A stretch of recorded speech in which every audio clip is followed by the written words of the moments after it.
friends! It's me, Poppy! Welcome back to Spartan Kids! Today we will draw a boat. So, let's draw a boat and make it very, very lovely. Take out your drawing book and colors and let's make something creative because it's coloring time! How to draw a boat. Step 1. Draw a straight slanted line. Step 2. Now you should draw a straight horizontal line at the bottom of the drawing. Step 3. Connect the two ends of the previously drawn lines with a curved line.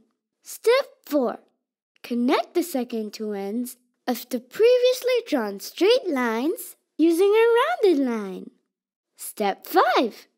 In the middle of the boat, draw a straight line parallel to the line of the upper outline of the boat. Step 6.